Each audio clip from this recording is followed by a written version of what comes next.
What is up, wrestling friends? You are watching American Women's Wrestling Radio live on Facebook, and I'm here with, boom, Julia Salata. Welcome, Julia. Happy to be here. Excited. This is my first time being on AWW Radio. I've been mentioned a couple times, but excited to be on finally. Yeah, there was also an article done about you from AWW, something about you suspended for throwing too many bricks. Something like that. Yeah, I try to block out that part of my life from my memory, selective memory. So, but that gave me a good laugh for sure. Well, welcome. Julia is no stranger to the women's wrestling community. Probably one of the most, if not the most active women in the wrestling community on multiple fronts. Competitively, Julia was the 2018 US Open winner and the 2019 Pan Am winner, a two-time WCWA champ. She's top 5 ranked at the senior level, and in December qualified for the Olympic team trials. I just want to make sure you knew that you did all that. Again, selective memory. Sometimes I try to block some things out. It makes me feel old and like I've been doing this for way too long, which I have. But yeah, it's always nice to get a reminder, positive reaffirmation. Also, Julia is a staff member for Wrestle Like a Girl and an assistant coach at King University. So, wow, a lot of irons in the fire, a lot going on. And we're going to get into all that in just a minute. But first, we have to hold to our traditions on this show. This is our 27th show, and if we're using the states in alphabetical order, the 27th state is Nebraska. So we need to figure out if there's any wrestling connection to Nebraska. Do you have any wrestling connection to Nebraska? Does that conjure up any wrestling thoughts? I personally don't. I'm currently working with Nebraska on state sanctioning, so that's one thing. I guess the one thing I can think about Nebraska, when I moved to the Olympic Training Center in 2015, kind of the halfway point on that drive was some little tiny town in Nebraska with this one of those, like, you know, when you stop in those little like truck stop towns and they have like big, giant, oversized, like hokey statues of random things. Like there's like a ball of twine and like a toy Indian and like a dinosaur. And it was like one of those. And there's this little diner next to it that was in one of those like Airstream RVs is what the diner looks like, you know? So that's where we spent the night. And that's the first and only time I've ever actually been in Nebraska. So it wasn't super memorable that I can remember, but that it's indirectly tied to wrestling in a way. Yeah, I guess. My only connection, I don't have any competitive connection. I can't remember ever wrestling Nebraska or my kids wrestling Nebraska. I don't know. Maybe they're not as active on the national wrestling circuit. But of course, I think of Jordan Burroughs, wrestled for Nebraska, and his wife Lauren, I believe, is from a neighboring town. Isn't she from Byron Bergen, Heidi? Lauren Burroughs. I know she worked in like the Buffalo area like before Buffalo, out that way. Yeah. Okay, Buffalo. Anyway. Yeah. Nearby. You know, if you're talking about the whole country. So other than that, I don't have a lot of connection. But anyway, well, there you go. Our 27th show. Shout out to Nebraska there. So you staying busy during the quarantine? Yes. I honestly think I might even be more busy than I was before it. And a lot of it's things that I just didn't have time for before. But I have a routine every day. I wake up, I work out, and then I eat lunch, and then I work out again, and then I come home and I watch like 6 hours of MasterChef. So that's the main part of it. But I'm also doing lots of Wrestle Like a Girl because everything on the NCAA side is currently not stalled, but kind of on pause. I started doing a lot more with state sanctioning. So probably 3 to 4 days a week, I'm on Zoom conference calls with a couple different states, working with their task forces to get state sanctioning in all 50 states. But so lots going on. Wrestle Like a Girl is making a lot of progress, getting a lot of things done. And then I'm just trying to stay as active as I can. You know, get my workouts in, getting on the mat when I can, and just make sure that whenever the time comes and we're back on the mat, I'm ready to rock. I imagine that there's a lot of conversations to have regarding moving wrestling forward with all the programs and goals and, you know, things that Wrestle Like a Girl is involved in. So probably, you know, being in quarantine, those conversations can still happen. Yeah. On the NCAA side of things, like I said, we are kind of paused.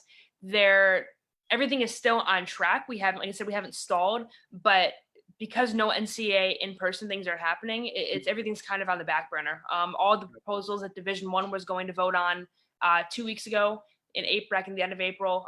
They didn't have those proposals. So the Division I vote for women's wrestling could happen as early as June. It could be as late as October. We just don't know yet. But there are still discussions happening. The Division I Council is still meeting virtually regularly to discuss all the proposals. So we're on track. It's just going to happen a little bit slower than we thought. Gotcha. With all the state sanctioning stuff, Sally's found that this is a really good time to get things done because everyone has time to commit to something they might not have before. Again, things that were on the back burner, we can now take the time to say, hey, let's focus on this. So high school state sanctioning has been the big thing. We are currently working with 5 different states, Ohio, Virginia, Nebraska, Alabama, and Pennsylvania on their state sanctioning efforts, creating these task forces that are designed to kind of attack each different component of what it takes to get a state sanction. I mean, it's not just a matter of writing a proposal and putting some good verbiage in there and hoping for the best. It's taking liaisons from principals and ADs and officials to really make sure everyone's on the same page and moving forward so that they can get sanction within, the pretty near future. All these task forces have a planned exit. It's not just like, well, we'll just go until whenever. It's everything's pretty structured and we're having a lot of success with it so far. So a lot of getting done on that end, but some of it, like the NCAA stuff, is just kind of a little bit of a waiting game right now. Right. Where are you right now? I am in Bristol, Tennessee. Oh, you're still in Bristol. And what's the climate of the quarantine been like there, as far as restrictions? So we actually just started opening back up this past Monday. We were in a stay-at-home for the past 3 weeks or so. And then Monday they decided to start opening up with phase 1, which is restaurants, if you can seat 6 feet apart, no bar seating.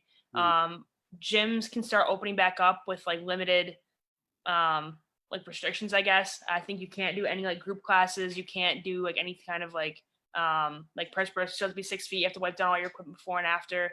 And I think salons can start opening next week on an appointment basis. So everything's kind of in 2-week phases. If they don't see an increase in numbers, they can move into phase 2 after 2 weeks and phase 3 after 2 weeks, which opens up more and more things each time. But I personally think it's a little bit too soon, but our particular area hasn't been hit super hard compared to where my parents live in Detroit, where they have more cases in their county than we do in all of Tennessee. So I feel pretty safe here, but I also think that, even just walking down the street, and then what's funny, I'm sorry, I'm going to go on a tangent now for a second.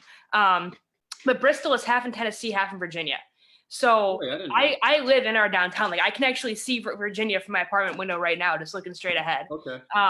So Tennessee has started opening up. Virginia is not. They're kind of still exploding in cases. So I think their original stay-at-home order was until June 10th. I don't know if that's changed or not, but they're still completely shut down, all non-essential businesses. So when I drive in and out of my apartment every day and I drive down the state line, one side of our downtown is like bustling. People are out. All the restaurants are people are walking around. Everything's like day-to-day life. And you'll get the right side of the street, the north side of the street, and it's like a ghost town still. All the restaurants are closed. Lights are off at night. Businesses don't have their open signs on. So it's such a crazy juxtaposition to be driving down one street and see 2 completely different sides of the current state of affairs. But it's pretty wild. What about the wrestling room? When is that going to be open? That's a great question, man. I've been, like, a lot of our national team calls with USA Wrestling have been discussing what policies and procedures are going to be, at least for the training center. Once we resume training, national team camps, all of that. I think USA Wrestling is going to like set down like recommendations for like reopening club practices and stuff. I don't think they can mandate anything, but at least saying this is what USA Wrestling suggests, which would be testing athletes before they can return to competition and regular testing at different intervals. Limiting partners. So I think, saying like, this is your one partner for the whole day. And like, this is who that's your live, that's your technique, that's your drilling, that's everything. And maybe only having 2 or 3 partners all week and you stay in your same group or just something like that. But the landscape of training for wrestling is going to look a lot different once we're done. At King, we're obviously done for the year. So when the girls come back in August is when we'll get back to practice. It's going to look a lot different, not just for us, but for everyone. Yeah, I was going to ask you how the King women are doing. Are they scattered to their, respective? Yeah, everyone's back home. Mm-hmm. Yeah, everyone's back home. We've been doing weekly Zoom meetings. We actually do them on Wednesdays in the afternoon. Just kind of check in, see how everyone's doing. Last week we talked about like our peak and pit of quarantine is kind of like our icebreaker. We've been doing like workout groups. It kind of gave the girls some autonomy to create their own workout for the team for the week. So they're in a group of 4. They have like 3 days. They can do a cardio, a yoga, and a hit day, or a upper body lift, a lower body lift, and a recovery day, like whatever it may be. But each week, one group is assigning the workouts to the team. So making sure they're still staying active in addition to what they're doing on their own. A lot of them have been running and doing yoga and stuff. But there's still a lot of questions. And more often than not, we do have the answers, but there's some things we're like, I don't know. Like what's going to be the procedure when we come back in August? I don't know yet. You know what I mean? We can assume, we can guess and speculate, but we can't really forecast what's going to happen both as an institution and as our own program. Yeah, none of us have ever done this before, right? No. It's uncharted waters. Yes. Never done a pandemic myself, so. All right, well, the rest of this interview is going to go like a wrestling match. It's going to be 3 periods, okay? Because there's 3 main parts of your life. We got King University. You're an assistant coach. We've got Wrestle Like a Girl. I got a few more questions around that. And then lastly, you're still a competitive athlete at the senior level. So I want to welcome any audience questions on Facebook. Feel free to ask Julius Salata any questions. And when I see them, I will bring them to this interview. And also, I got this shirt on here. How about that? Love it. Supporting my. Let's smash. There we go. There we go. Doesn't look too bad. My horse in the race, Julius Salata. Love it. That's if you want to support Julia's run at an Olympic spot, they can do that, right? You still got shirts available? Mm-hmm. Yep. Yeah, I did a second Orbitus like exercises on hand. I think I have at least a couple of everything right now. So just shoot me a message on Facebook, Twitter, whatever, and I'll get you hooked up. All right. And I will tell you, they're very comfortable. They're good to work out in, but they're also good to model in. My wife dug it. She held my hand on our walk because I looked so hot. Big win. They look good on guys too. So, all right. Well, first, let's talk about King University. Let's look back now at the 2019-2020 season. Can you talk about, where is the program at right now? Like, if you were doing a State of the Union with, King University wrestling, what would you say? We're in a good spot right now. We do have a really young team. We had almost primarily sophomores in our lineup, a couple freshmen. We had 2 juniors this year, and we didn't have a single senior in our lineup. We did have one who was unable to compete this year. She was out, but in terms of like our starting lineup and the majority of our team, we didn't graduate a single person. So the future is really bright in that regard. Not only is it not like junior heavy, we're sophomore and freshman heavy. So a lot of positive things, a lot to build on. It can be frustrating sometimes because they are young. So sometimes they make a lot of mistakes just out of, I don't want to say immaturity, but inexperience. But that's almost kind of fun that way. If we were already wrestling to our potential, what's the point of coming to practice every day? These girls still have room to grow, and they're hungry to grow, and they want to improve. So we're heading in the right direction for sure. Yeah, you feel good looking forward. Yeah, definitely. Our national tournament wasn't what we wanted it to be. We felt that we underperformed. But again, like that gives us room to improve. One of our team, we kind of have this 4+1 team model thing, but one of the things is like mistakes are feedback, to embrace positive discomfort and to always be coachable. So if we apply those 3 things going forward, that are the mistakes we made at nationals are feedback, we're going to be really successful moving forward. It's unfortunate we didn't get to improve upon those immediately. You know what I mean? We were kind of looking ahead to world team trials and the Olympic trials. So we didn't really get that opportunity, but neither did anybody else. I mean, everyone's in the same boat in that regard. Yeah. But really, really happy with where we're at. We have a really good recruiting class coming in. It's actually one of the biggest recruiting classes we've had in quite a couple, at least the past 3 or 4 years as well. So I'm excited to finally get back to work and get back on campus in August, which seems like a lifetime away right now. But we're gonna have a good year next year. Who are some of the recruits that are coming in that the program's really excited about?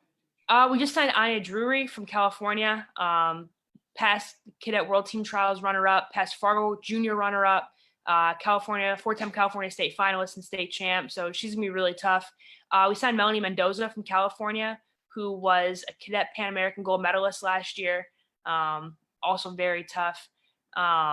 And then we have those are the two big ones. There's a couple that aren't announced yet, so I can't say anything. But we're definitely moving in the right direction, and filling the needs. I think that was the other big thing too, is that we had, like I said, we're a really young team and we are solid right now where we're at, but we really had a couple of specific needs.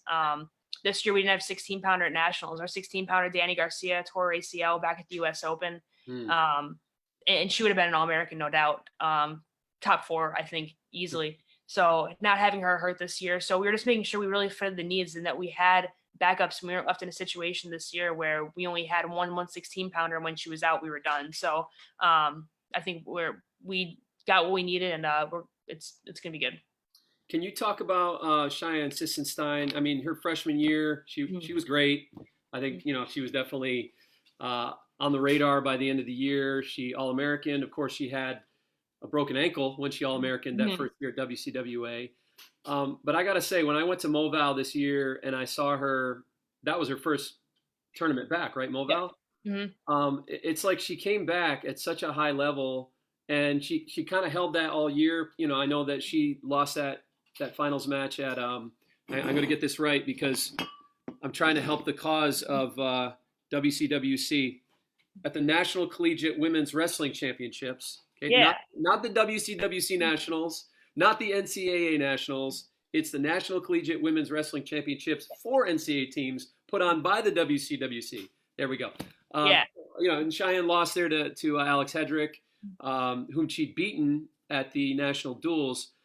I mean, all that to say, she had a great year, and she looked great even against, top level, even some senior level talent. Were you surprised at that? Or, what have you been seeing in the wrestling room that would make you not surprised if you weren't? Like I said, like if you knew Shy and you watched the way she works every day, it would be 0% surprising. I have a video from the beginning of the year when we first came back. Both Shy and also Ana Luciano were out from nationals last year, WCWA nationals down in Georgia, until October of this year. And they both, Ana came back a week before Shy did, they got cleared. So I have this video of them from like the second week of September. We were doing something. Obviously they were out, they weren't wrestling yet, but they were like on their knees, like hand fighting on the sidelines for like 45 minutes, just like beating the crap out of each other's head and like pummeling. And like, we almost had to be like, guys, calm down. Like, I know you're on your knees, but like, you both have blood behind your ears, please stop. Like, I don't, like over this, like last summer, I would like send Shy like workout challenges. I'm like, hey, I think you can do this without using your ankle. And she would like send me videos like all day. Like, I got better. Like and that's how she has perfect grades, 4.0 GPA, works her butt off in wrestling. That's just her personality, is just to do what she can, and not make any excuses for herself. I think that's what sets her apart from a lot of people. Is I have never heard that kid make one excuse. In almost 4 years of knowing her, I'm going back to Fargo a couple years ago. Yeah. Right. And she also just loves to learn. I mean, she's almost like, she likes being bad at something because it means she can get good at something. Like when she learns a new technique, like she has to learn it, understand it, and get better. And not only that, but she can apply things that she learns very quickly. They say you have to like do a technique 1,000 times before you can hit it in a match, and that's not Shy. You could show her something like a day before and she'd go and hit it like 3 times in one tournament. Just very naturally gifted in that regard. But she attacked her rehab hard, she trained hard, and like you said, that tournament probably didn't end the way it should have for her. But when you consider where she was at even 5-6 months prior, we're not even wrestling yet, it's pretty incredible what she was able to accomplish this season. Yeah, and she's an example too, isn't she, of how folk style, like if you're good at folk style, it can translate to freestyle with some hard work over, a relatively short period of time. Because going back to her senior year in high school, of course, you and I were both on that coaching staff for New York, and I believe that she had only wrestled folk style up to that point, and that summer was the first time she wrestled freestyle. She goes to Fargo, places 4th, ends up going to Wyoming Salmon. Of course, you guys recruited her. And look at the success she's had. So, I mean, in some ways, you're looking for good wrestlers in any style. And I think young women who have only wrestled folk style need not be afraid of the freestyle transition, because with good coaching and some hard work, I think Cheyenne Stein is a great example of what can happen. Yeah. Wrestling's wrestling at the end of the day. Really up until, I'd even probably still say I haven't wrestled folk style in 10 years, but I was a significantly better folk style wrestler than I was at freestyle, but I liked freestyle way more. So I always kind of like threw myself in it anyway in the summer during high school. But it took a while, like getting into college, until I really started embracing freestyle and applying it to my wrestling. And at that point, I already had a solid foundation of folk style. So actually saying like, I'm going to actually try and wrestle freestyle now, instead of I'm going to wrestle folk style with freestyle rules. And I got over that fear of like, oh, I'm better at folk style. I'm better at folk style. I was like, hey, I like this. I can be good at this too. And then I realized that so many, I mean, the fundamentals are the same. I mean, like, can you get into stance? Can you take a penetration step? Cool. You'll probably be pretty good at freestyle too. So I think it's just a lot of, getting out of that fear of doing something different, doing freestyle, and then realizing that you could be just as good at freestyle if you know how to wrestle. I mean, it's just, 6 one, half dozen of another in a lot of ways. It seems like King has depth, at a lot of weights. I know there's obviously some, you mentioned 116 where you had a hole there. But, just running down your lineup, Jacqueline McNichols, Alyssa Asival, Allison Pettix, Anna Luciano, Phoenix. And can you help settle this for my brother and I? How do you say Phoenix's last name? DuBose. It is DuBose. Okay. DuBose. We didn't know if you went with the French, Dubois. Didn't know if you. All right, got it. We're not that fancy. DuBose. Okay. Ashlyn Ortega, Haley Cancelliere, Nia Crosdale. Where would you say King is the deepest right now? Well, this past year, probably right around 2330. We had 2 All-Americans at both 123 and 130. And so that's definitely where we're at. Starting next year, we're going to have a lot of depth at 116. Like I said, like we only had 116 pounder this year and she got hurt. She might be redshirting this year. I think it just depends at where she's at in the fall, but we want to make sure that we had some depth there. So we're going to be really deep at 116 next year. And as a result, 123, some of those girls might bump up. Plus we have Phoenix and Shy. And 136, we're going to be 36-43 with, Drury coming in, and then Ana Luciano, Ashlyn Ortega is still there. We have Skylar Novak coming in from Illinois, who's going to make an impact there as well. Then one other one that we're talking to right now that's also pretty tough. So those are going to be those middleweights. We're going to be stacked next year. Reminder to our Facebook audience, feel free to ask any questions, and I'll bring them into the show here with Coach Julia. All right, the wrestlers in the King lineup that give Coach Salata tough live goes are when I'm wrestling them. Yeah. Ashlyn is miserable to wrestle. Absolutely miserable. And like anyone that's watched Ashlyn wrestle knows that she likes to hand fight. I mean, that's a big part of her wrestling is pushing and pulling people and getting them kind of guessing. But you don't know how obnoxious it is until you actually get in there with her. Like I hate it. Like I like wrestling with her because I need it and it pushes me. And I, when I take it to my offense, I still beat her. But up until that point, it's like, this is terrible. I need to get in on a shot right now because I hate this. And she's a sweater. Like, how there's some people are just like, they are sweaters. Her and Haley Cancelliere. So on top of it being obnoxious to hand fight it with her, you also can't get your hands on her because she's just so slippery. So, but she's a great partner for me. I mean, she really pushes me a lot. We do a lot of like one-on-one stuff together outside of the room as well. Yeah. But not because it's fun, because it's productive. Is it like when one of the wrestlers in the lineup wrestles Coach Salata? Is it like the state finals? Do they elevate like, oh my gosh, I gotta go right at her? Or do you feel it coming at you? It kind of depends. Someone like Shy, yeah, because Shy's just like so determined all the time. Yeah. But I don't think any of them have an ego with it either. I don't think any of them are like I'm like. No one gets worked up about it. It's just kind of like, oh, I need to step up for sure. But no one's like acting like it's like the most important match of their entire life. Right before nationals, actually, it was one of the last practices before we left. We were doing like sparring. And I was like, all right, I'm going to come in. I'm going to jump in with every single person. Like, I'm going to go down the line. I'm going to do at least one go with all you guys for these sparkles. One, just to give them a different look. And two, I wanted to get a workout in that day. Yeah. And like, it was almost more fun wrestling with like our little 101 and 109 pounders than it was the girls my weight, because they're again, like they're so determined, like their chest puffs out, like, oh, I got this. And like, I can kind of, I can kind of play around with them a little bit, but they move so much. Like I thought like, as I've gone down in weight classes over the years, I'm like, man, girls at 62 move their feet so much. And then I wrestle like Jackie McNichols, who like hasn't stopped moving her feet since she was born 20 years ago. Right. And I'm like, slow down for a minute. Like this is stop. But it's fun. We have some fun goes too, and some intense ones as well. Talk about your freshman Tavi Heidelberg. Yes. Seems like she came on the scene. I mean, I know she was wrestling early on, but her results seem to drastically improve throughout the year. And then would she take second at the NCWWC? Mm-hmm. Yeah. I mean, she was always tough. Right at the beginning of the year, she actually got a concussion and was out for quite a few weeks. Okay. Then she got back. She kind of had some stuff where she was off the mat for a little bit. But once she actually got on the mat consistently, she was 100% cleared, ready to go. She really started seeing improvements. One, because she was training consistently. She was healthy. And two, she kind of got the feel of just wrestling in college. I mean, being a freshman at heavyweight, I mean, you're wrestling a lot of bigger, stronger girls sometimes. And she actually probably should be a 70-pounder.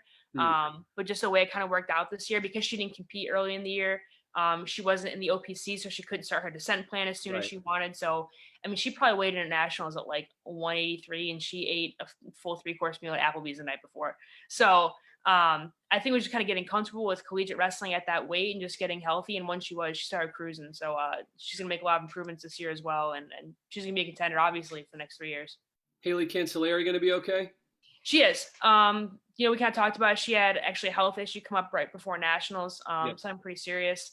So she's going to be out for about 6 months. And that was back in February. So assuming everything goes well, on our Zoom call the other day, we talked to her, she said everything was going well. So she should be back on the mat in August and be ready to go and ready to rock. And again, someone that I think probably would have been an All-American this year. Yeah. And I think guaranteed an All-American. I just think it's a matter of where she would have played. She was coming on really strong at the end of the year, getting a lot more confidence, but I'm excited to see what she does next year. Yeah, I mean, New York, of course, being in the New York community as well, we were rooting for her, and you'd have to put her in the category of best college wrestlers that haven't All-American yet. Yes, yeah, definitely. Her day's coming, though. Okay, so that's the first period. Now, we're talking folk style, not freestyle in this interview, right? So if it was freestyle, it'd be a 2-period interview, but it's folk style, so it's a 3-period interview. We just got through the king part of it. Okay, in a minute, I'm going to ask you to put on your Wrestle Like a Girl hat, and we'll do that. Got a few questions around that. But first, intermission. Those who do interviews with us know it's not just an interview, Julia. It is a game show. Okay, so I'd expect nothing less. Yeah, we're going to switch gears here, and we're going to do a little segment called Julia Knows, because you're so involved in the wrestling community. Not only that, I know you like international wrestling. I do. So we're going to do a little thing that's just trivia for you to see how much, how deep your knowledge goes. Put on the spot. Oh, man. All right. All right, here we go. A number of questions here in our segment, Julia Knows. True or false? Azerbaijan's Maria Stadnik won silver medal at the 2019 World Championships. False. She won gold. That is correct. Oh, by the way, can I tell you what's on the line? Tell me. A crayon ring. Woo! Yeah, my son. Love it. We've been giving them out to our interviewees and contestants who win the game show portion of the show. So dig it. Yeah, if you get the majority of these right, we are going to send you a crayon ring. Okay. Question number 2. So far you got that correct. What was the final score of that match? Multiple choice. 10-0. 10-0. 10-0. 10-1. 13-0 or fall. Oh man. She teched her. I know that. 10-0. It was 13-0. 13? Yeah, she scored 4 at the end, huh? Yep. Finished with a 4. Okay, number 3. True or false? Team USA's Tamara Mensah-Stock gave up only 2 points at the 2019 World Championships.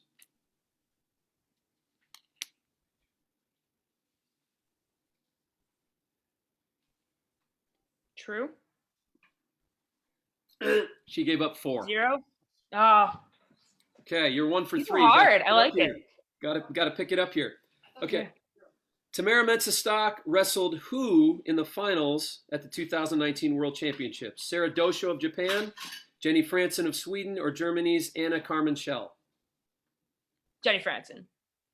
Correct. Yeah. Just a Dosho in the quarters. Yes. Yeah. I think you're right. It wasn't even the semis. Mm-hmm. Okay. Number 5. The first U.S. women to win an Olympic medal was, true or false, Patricia Miranda in 2004. True. That is true. That is correct. Next question. She actually won the first ever medal in women's wrestling because her bronze medal match come before gold medal matches. So the first medal ever awarded in Olympic women's wrestling history went to Patricia Miranda. Is that right? Fun fact. And that is why we have in women's college wrestling the Miranda medal. Yes. That's the equivalent of the Hodge Trophy for women. Okay, number 6. The other woman to win a medal that year for the U.S. was, multiple choice, Sarah McCann, Takara Montgomery, or Clarissa Chan. Sarah McMahon won silver. Well, took silver and lost to Icho in the finals, right? You are amazing, Julia. That is correct. Yeah. Okay. Yeah. Okay, here we I had go. to bounce back. I had a little bit of a rough start. Yeah, you had a rough. You were only hitting 333 in the first few, but you're picking it up here. Ooh. Okay, Japan's Yoshida never, true or false, never lost a match in her career before she lost to Helen Maroulis in the 2016 Olympic finals. False. She lost to Kablova at one point. And someone else beat her too. Marcy beat her. Marcy Van Dusen beat her. You're amazing, Julia. That is correct. I think she lost 2, maybe 3 matches, not at the World Championships, but she did take some losses. Okay. Next question. How many world titles in a row had Yoshida won before she lost to Helen Maroulis? 11? Just world titles? 12 or 13? Just world, not world and Olympic? We'll include Olympics in that. 11, 12, or 13? I want to say 11 or 12. I'm going to go with 11, but I don't think that's right. That is correct. It is 11. Oh, okay. Yeah. Now, she won 13 straight that she competed in, but she did not compete in 2014. So she won 2, took a break, and then won 11 straight before she lost to Maroulis. Wow, you're doing great. Yeah. Okay, true or false? NBC's coverage of Helen Maroulis' gold medal match sucked. Big facts. Big facts. I was there live, and I just remember because I was tweeting about it, and people are like, "Oh, we don't know because we can't see it on NBC." Sorry, I'm like, yeah, it was unbelievable. Here. I don't even think they put it in the ticket. Embarrassing. Absolutely embarrassing. Okay, well, that was an easy one, but you got it right. Okay, true or false? The number of girls involved in high school wrestling in the 2018-2019 season was 21,124. What was it? Wait, say the question again. The number of girls involved in high school wrestling in the 2018-19 season was 21,124. True. That is correct. Yeah. You're on a streak, my friend. Okay, next question. Got just a couple more here. True or false? Both Kennedy and Karina Blades won Fargo national titles last year.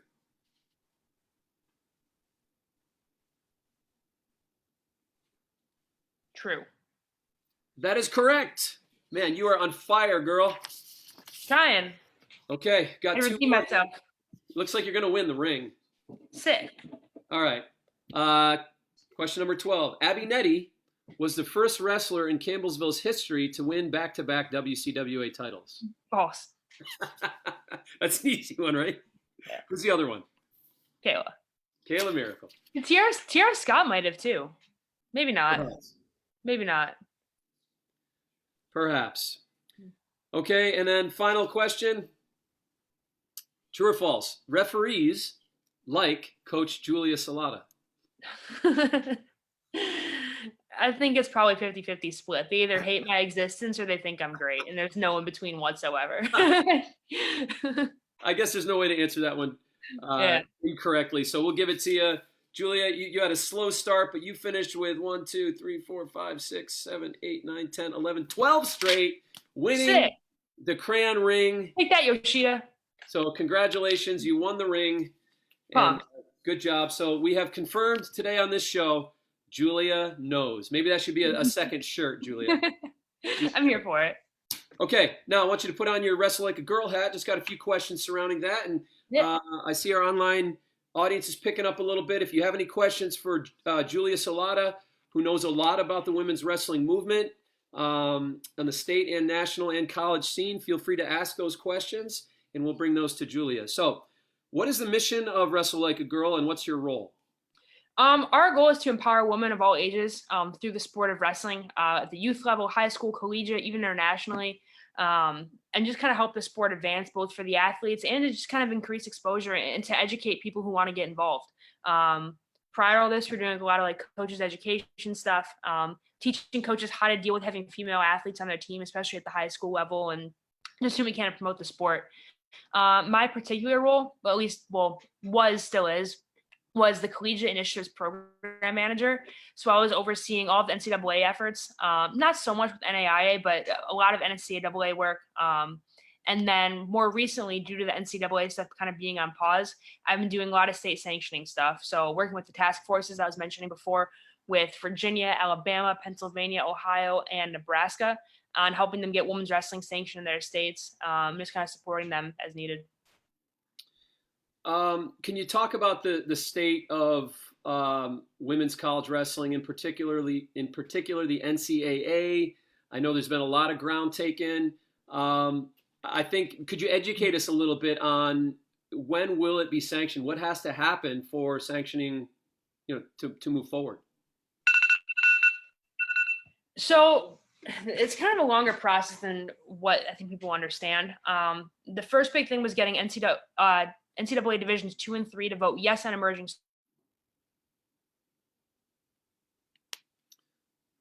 Looks like we lost Julia temporarily. She's coming back. I don't know what happened there.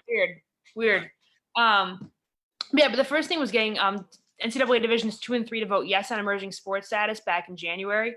And then Division 1 was supposed to vote back in April 23rd and 24th was, I believe, when that vote was going to take place. That got put on pause because the Division 1 council could not meet due to the coronavirus. So what my contact at NCAA, Jean Merrill from the Office of Inclusion, has said is that it's still on the table, it's still being discussed, and that vote could take place as early as June or as late as October. We just don't know yet. I have no reason to believe that it won't go our way, but anything can happen. I mean, with the way things are going, it's a little bit of a different landscape than it was a few months ago. Once Division 1 votes, we already are an emerging sport. So even if Division 1 voted no for whatever reason, or they don't get to vote anytime soon, Division 2 and 3 still move forward with emerging sports status. So that doesn't change. The next step, we remain as an emerging sport until we get 40 programs nationwide. That's combined Division 1, 2, and 3. Once we have 40 programs, we have to maintain those for 1 full year. And at that point, we'll go back to the NCAA convention to the vote, and they'll vote again on championship status. So let's say everything goes our way. We hit 40 programs this year. We'll spend all of the next year maintaining 40 programs. If that happens, so we're looking at probably 2022 now, 2023 at the earliest, they would go back to vote at the NCAA convention and say, do you approve women's wrestling to become a championship sport? At that point, if we have 40 programs, it'll most likely go through and we become a championship sport.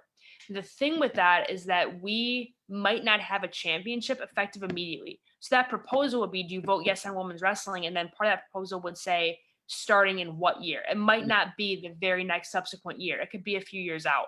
Right. One, they just need to get their act together with that. That kind of sounds negative, but I mean, like putting together like a committee for women's wrestling and getting people to oversee it, compliance and governments, and just kind of assemble that, because right now it doesn't exist. We have our group of stakeholders that's kind of running the show at the NCWWC and everything, but the NCAA would now have to create their own group for women's wrestling and kind of get that settled, which takes time naturally. The other thing is that the NCAA operates in 2-year budgeting cycles, and they need to find the funding to put on this championship. Only a few NCAA sports actually turn a profit, and every other sport operates on what those other sports' revenue are. So like indirectly, the March Madness tournament would help fund women's wrestling later on down the road, putting on championships. So they'd have to establish a budget and all the financials for that in order to put that championship on. That alone, so I think maybe the proposal would have been for like 2024, 2025 for it to be approved with the budget and everything put in place. Now with coronavirus, I think that'll most likely get pushed back a little further, because there are, all these championships are reliant on the revenue generating sports, with March Madness getting canceled, with NCAA Division 1 championships for wrestling getting canceled, which is one of the few revenue sports. Baseball was a revenue sport and they got canceled this year. The NCAA is millions and millions in a hole right now from revenue they were expecting to get that they didn't. So I think that's going to push our potential championship back a little further even. So it's a slower process. It's not a bad thing. It's just the nature of the beast and the way the NCAA operates. So it's not a stall. It doesn't mean that it's never going to happen. I think it's just a much more longer road than people might expect or realize. Every time we post about this on AWW, there always seems to be some people who are most interested in like I don't know, the marquee traditional Division I wrestling programs having women's wrestling. Like Mhm. they say things like, when is Penn State and Ohio State and Iowa going to have women's wrestling programs? I think the programs like King and like Campbellsville and Menlo and McKendree, I think they're all doing a great job with their programs. But how realistic is it that those type of um, well-known, established, traditional men's programs are actually going to have women's programs added in the near future? Um, I think it's going to happen eventually. I think it's still further out than people realize again. Hmm. Especially now. I mean, with all this like ICAC stuff happening, like schools are like trying to drop programs right now. So the chances of a Division I school adding a program right now, when right now they're asking for approval to like have less than the required. Do you know what the ICAA or ICAC stuff is? Um, so essentially, universities are asking for permission. So in order to be an NCAA member school, you have to Yeah. have a minimum number of athletic programs. Okay. And right now, schools, because of coronavirus, are losing money naturally, and they're asking the NCAA for permission to have below the minimum number of sponsored sports and still remain a member of the NCAA. So Gotcha. essentially, they want to cut sports, like we just saw with ODU, and like we're going to start seeing more often now. Right. So because they're trying to drop sports right now, I don't think adding a new sport is really on the horizon anytime soon. That's not to say it's not going to happen. There's actually a Division I that's probably going to get announced in the next couple of weeks. So it's still in the works, but I think it's a little bit further out. I think the other thing that has to happen is someone's going to have to pull the trigger. I think once you have like one or two Big Ten schools at it, it turns into an arms race. Now all the Big Ten schools want to add it. Right. I just gumbled that sentence so bad. Yeah. Or like once you have like Oklahoma State at it, I think all of the Big 12 schools are going to want to add a women's wrestling in order to compete and just kind of continue to raise the bar and kind of one up each other a little bit. So I do think it's coming. I don't think it's like 10 years away, but I don't think in the next 2 years we're going to have 40 of the 70 plus NCAA Division I schools having women's wrestling. Just if nothing else for budgeting and financial reasons, but it is going to happen though. What do you say to those who criticize the speed of the growth of women's, especially college wrestling? There is that criticism out there that it's growing too fast, and because of that, we can't fill lineups, and it's watered down recruiting. What are your thoughts about that? I'm probably not the person to ask because I don't entirely disagree. I don't, and it's a hard thing because no one wants to be that person that says like, stop creating opportunities for girls. Like, right. How dare you create more college spots to give more money to more high school athletes? You know what I mean? Like, no one wants to be that person. It's true. You know what I mean? Like, we're trying to grow women's wrestling at the high school level. One of the easiest sales is that the easiest sales pitch is there are so many collegiate opportunities. There are so many scholarships out there with coaches desperate to fill rosters. They don't even care about quality right now. They're just like, I need to build my numbers and get some girls so I have money to give you. And I agree with that too. I want these girls to have opportunities. It's good for the sport, especially at our age group levels. But not entirely a bad thing, because in order for programs to start adding it, they need to see that there's some kind of interest for it. A Penn State isn't going to add it if we can't even get it added at Division II and III schools. So it is a good sign. It's a sign that people are starting to accept women's wrestling, and that it's growing in its popularity. But I think we also need to take stock of where we're at right now, and maybe slow down. But that's not like, there's no board of women's wrestling that's going to say, hey, stop adding programs, everyone. It's the decisions made on institution by institution basis. And if they determine it's going to be profitable for them and give them the returns they're expecting, whether it's tuition dollars or otherwise, who's to stop them? So it's definitely a tricky subject, but I think at some point it is going to level out. And I think it's going to be okay, but I think it is something to keep an eye on for sure. Final question regarding Wrestle Like a Girl. Could you just lay out, like, what are some of the big projects and goals that Wrestle Like a Girl has right now moving forward? State sanctioning is the big one right now, primarily because it's the one thing that we can really put a lot of effort into right now.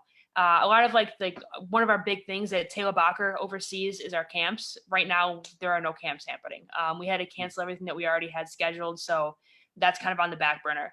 Coaching development, which is headed up by Katie, is also kind of on hold because a lot of it was in person, can't do it. We start looking at doing some things virtually, which is kind of our next project, but that's kind of on hold as well. So our main focus right now has been these state sanctioning efforts, and we've really dived fully into it. Like I said, we're working with 5 different states right now, all at the same time. to create these task forces, and we're already having a lot of success with that and getting organized and pushing in the right direction. And I think we're going to be adding on a couple of states as well here in the pretty near future. And then I'm still doing some NCAA stuff, like with any updates that happen, we're sharing that, but there's nothing currently really proactively being done other than just, offering support. There's people that contact me about getting wrestling started at their school. So we're still doing some stuff, but there's no one big project that we're focused on other than just kind of supporting where we can and making sure that the Division I vote is still on our radar whenever that happens. Would you recommend, like, I know there's a number of high school wrestlers who are going to colleges that don't have women's wrestling, but they want to wrestle, so they're starting like a club. Is that a good stepping stone to having a program at the school, or do you often see that step just bypass and go right to establishing a program? And more often than not, it does go right to establishing a program. But if there's no interest from that school in like starting one, like if it's not even on their radar, starting a club is the way to get your foot in the door. Okay. Just to make women's wrestling even known about. Some of these athletic administrations might not even know that women's wrestling exists. To us, you and I live in the women's wrestling world. We know this is huge, but to the average person, it's still like, wait, women's wrestling is even a thing? I didn't even know that was a college sport. So, crazy. Yeah. So I think it's a good way to get your school to recognize that women's collegiate wrestling is a thing, and two, to kind of start establishing yourself, coming up with some kind of a budget, getting equipment, getting uniforms, even on a smaller scale, if it's 4 or 5 girls. And then once you get to a point where you feel comfortable, maybe going to your athletic administration and saying, hey, this is what we've been doing. We've been able to compete in this many tournaments. We have this many girls on our team. What do you think about giving us some kind of startup budget and maybe, being a full-fledged, fully funded sport at the school? So it's a step in the right direction. And if anyone has, you and I were talking to Izzy last weekend about starting a club at the University of Michigan. So, reach out to me. We have a lot of documents that you can support, that'll help support you and go into your administration if you want to have that conversation. But they said it's not the most common path, but it is a functional path and a good way to go about it.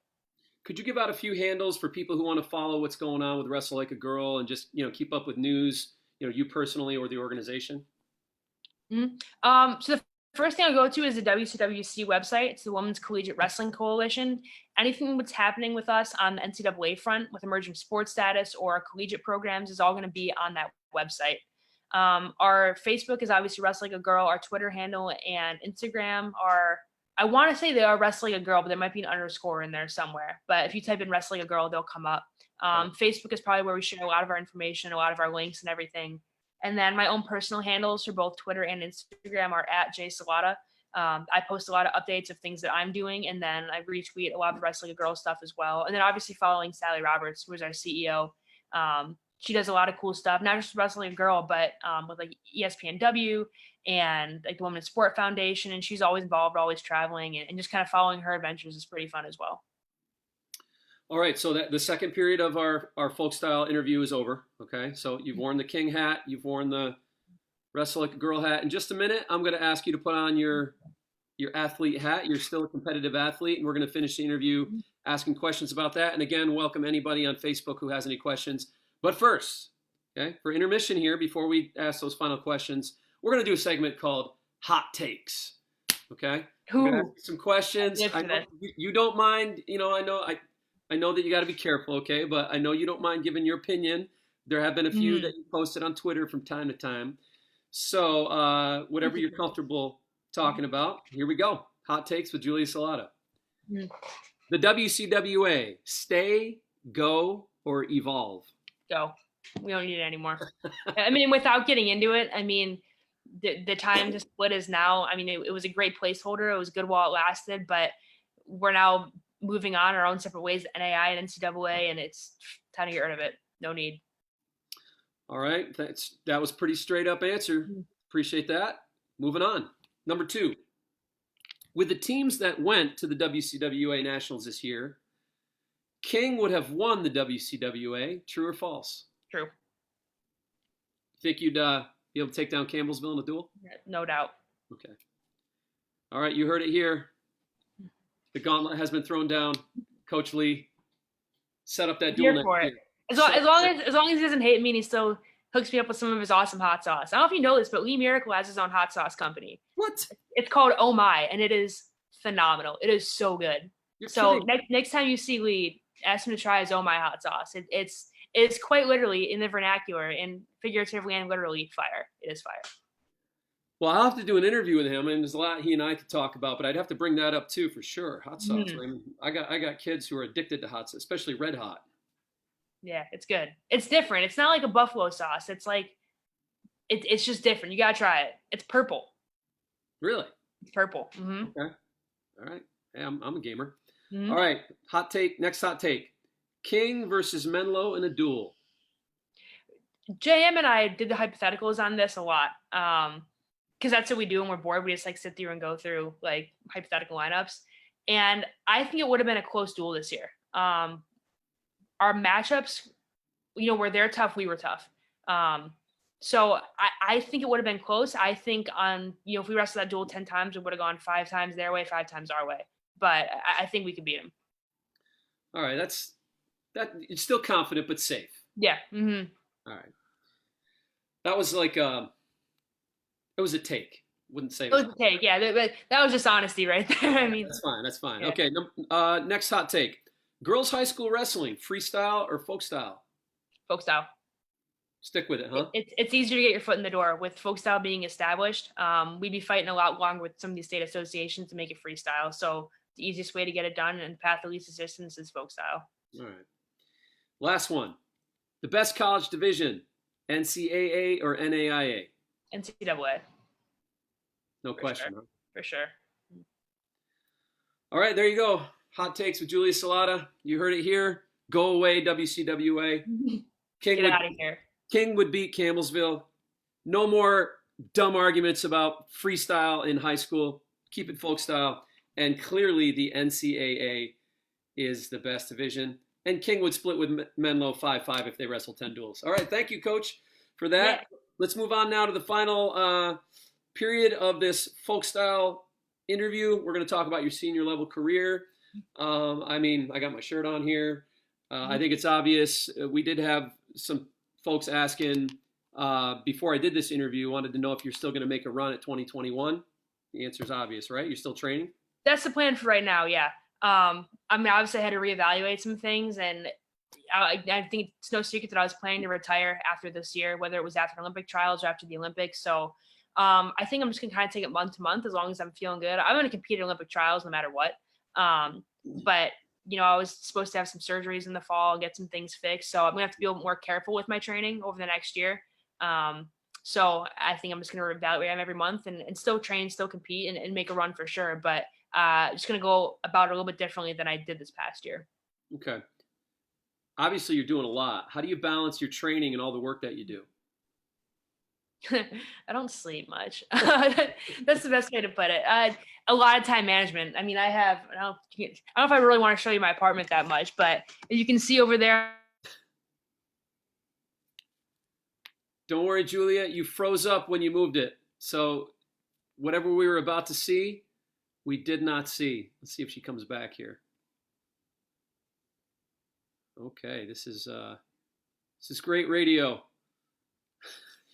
Me interviewing a still shot of Julia Salata.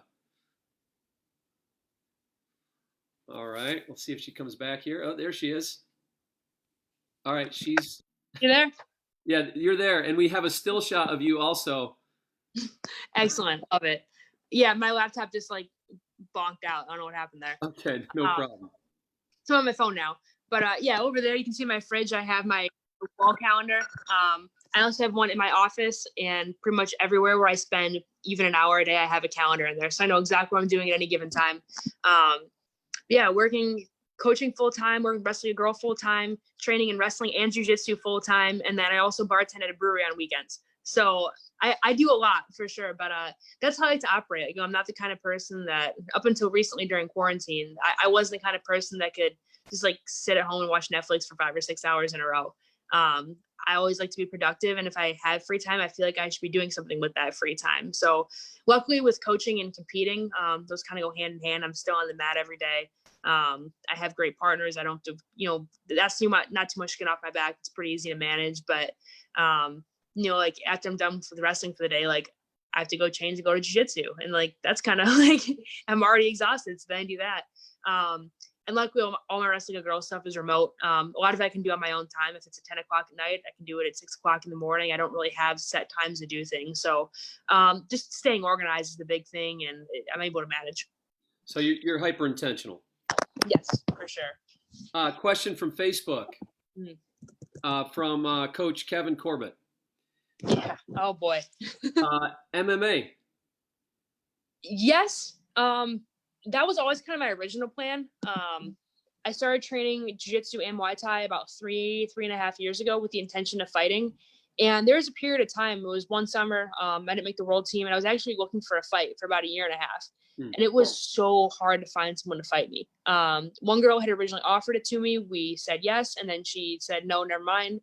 I was offered a fight actually the week before Final X, so I couldn't do it. And then since then, like, no one will take the fight. This isn't a huge MMA area, so there's not a lot of female fighters to begin with. And the ones that they're all amateurs. And if the first thing you do is Google my name, my Team USA profile comes up. Right. And these girls don't want to fight someone that they think they can lose to. MMA is so political in those regards. Like, people try to like jockey matchups. Like in wrestling, it's like, I don't care who's my weight. Like, let me at him. Like, you know what I mean? You don't. Whereas MMA, people, and it's to make a career. I mean, you have to have a good record in order to go pro and make money and make a career out of it. So I don't know if I want to play those games for the next 3 years. Now with the Olympics getting pushed back, I'm going to wrestle another year, then I need to get surgery. So it's still on my radar, and I'd still like to fight. I think I'd be really good at it. And I have to step in the cage at some point just to say that I did it. But I'm not as focused on it as I was previously. Jiu-jitsu, on the other hand, I'm going to do that for a while. I'm actually planning on competing at Worlds this year. If they reschedule it, they were postponed. And I want to win a world title in jiu-jitsu, and that's so much easier on your body. You can do that for a while. So that's yeah. I actually feel better when I do jiu-jitsu. I have a bulging disc in my back, and when I'm training jiu-jitsu consistently, that I have almost no pain. When I'm not training, I'm like crippled. So I'm doing that for a while. So that's definitely on my radar. That's a whole other career waiting to happen still. What motivates Julius Salata to compete? I think that answer has changed a lot over the past couple of years. When I was in college, I just liked winning. High school and college too, I just loved to win. Winning was really fun, and I did a lot of winning. And I still do a lot of winning, although the more you move up the ranks, the harder it gets with senior level stuff. Now I think it's more the fact that I feel so blessed to have the opportunity to compete.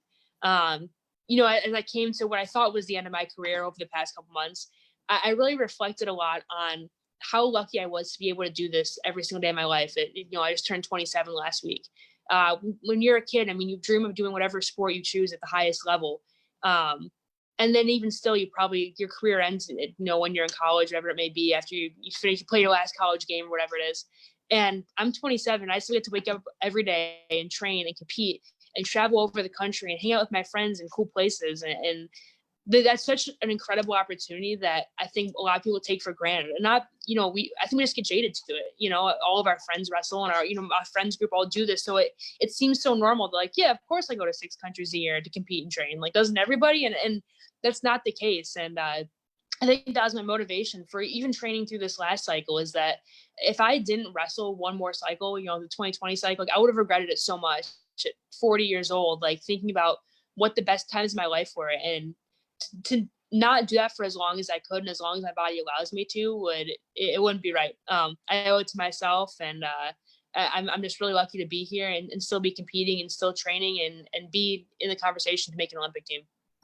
Talk about some of the young talent coming up on the scene. I mean, there's, you're seeing a very high level wrestler come out of high school now, I think, comparatively, right? I mean, they're coming in ready to compete at the senior level. Can you talk about some of the, some of the young talent that's coming into the senior level? I mean, there's kids that are coming to make an impact right away. And there's always kind of been those top tier girls, but I think we're seeing it more and more often now. And it's less of an anomaly when you see someone that's competitive straight out of high school, or, still in high school, already being competing on the senior level and winning. I mean, Tiara Ike won the U.S. Open last year as what would have been a high school senior. Emily Schulzen placed last year. And some of these kids are just so incredibly talented. And it seems like it's happening more and more often. And it's really promising. I mean, on one hand, it's annoying because I have to work harder to beat 18-year-old kids, and I feel like I shouldn't have to do that because I've earned my stripes a little bit. But as just a proponent of women's wrestling, it's so exciting to see these top tier girls coming out and more frequently. I mean, they're so talented, they're so focused and driven, and it's not just a matter of like, oh, women's wrestling is growing. It's the fact that Team USA has a very bright future. And ultimately that's the goal. I mean, we want to build world and Olympic champions, and it seems we're definitely heading in the right direction. And I think a lot of that is due to USA Wrestling's focus on the age group development levels over the past couple of years with their cadet world teams and junior world teams. And Miranda did a great job before going to Beat the Streets. Jess Medina is doing a great job now. And they're just really trying to get these girls involved at a younger age and helping them develop into successful senior level athletes. So I got to commend USA Wrestling on that as well. They're really making that change happen. If my competitive career ended today, what I'm most proud of is? As an athlete or like overall? Yeah, as an athlete. As an athlete, I don't know. That's a hard one because like obviously you want to say, well, what's your biggest accomplishment? Like, oh, I won the US Open, or like, I qualified for 3 Olympic trials. But I think, and I'm not just trying to be deep here, I think a lot of it is just like what I was able to accomplish as a result of my competitive career. How I describe that, like what I'm doing today is a result of who I was as a wrestler. Like everything I'm doing with Wrestle Like a Girl, coaching, I was given all those opportunities because I fell in love with the sport when I was 14 years old. And through being an athlete, I kind of developed this platform, and I kind of found a voice that has allowed me to give back to wrestling in ways that now people have the opportunity to do. And it all started because I was an athlete, because I had an experience as a collegiate student athlete, because I was a senior level wrestler, because I've gotten to travel the world. I'm just really grateful for those opportunities, like I said before, and what I'm going to be able to do moving forward in my career has all been a result of being a competitive wrestler for so many years. If my competitive career ended today, my regret would be? I have a lot of them, man. I think a big one was having shoulder surgery before the 2016 Olympic year. In 2015, it set me back really far, and I still think that I wouldn't have done it. I would still have had shoulder surgery, but would have pushed it back until after the Olympic year.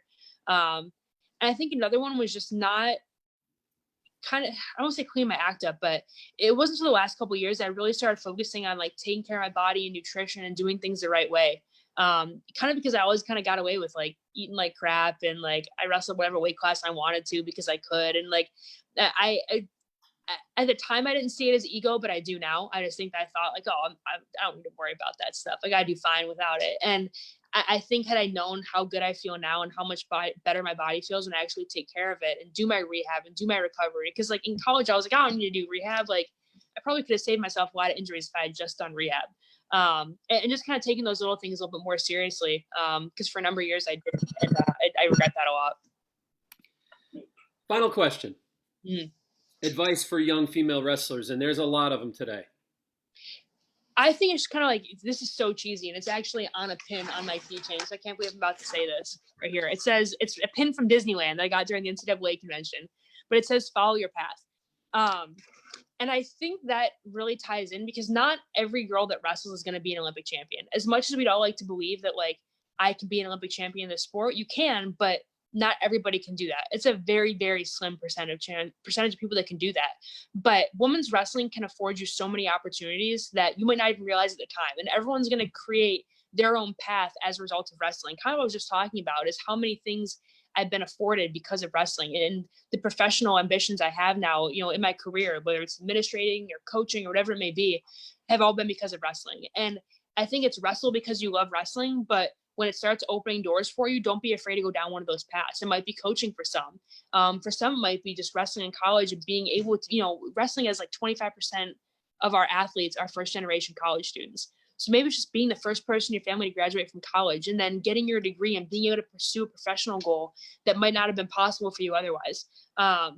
So embrace wrestling and wrestle because you love wrestling, but also don't forget about all the other things that can be afforded to you as a result of being involved in such a great sport and all the friendships you make, and really just enjoying your career for as long as it lasts, because it can end tomorrow and it can go on for 10 more years. But when that day comes, you're probably not going to be ready for it, but there are bigger things ahead. And it's just such a great sport to be a part of.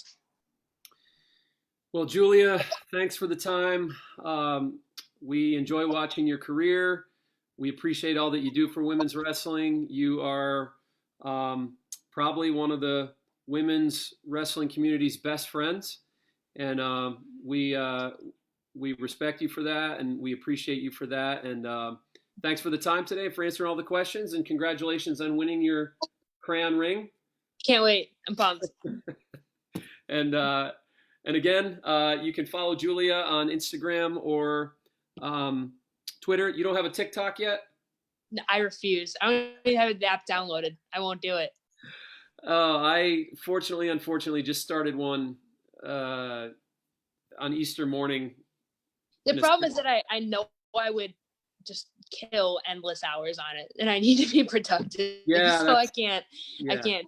It has that effect. Well, all right. Well, thank you, Julia, again, and God bless you. And you stay safe, and we'll keep watching where your life and career goes, and appreciate the time. Cool. Thanks, Derek. Appreciate it.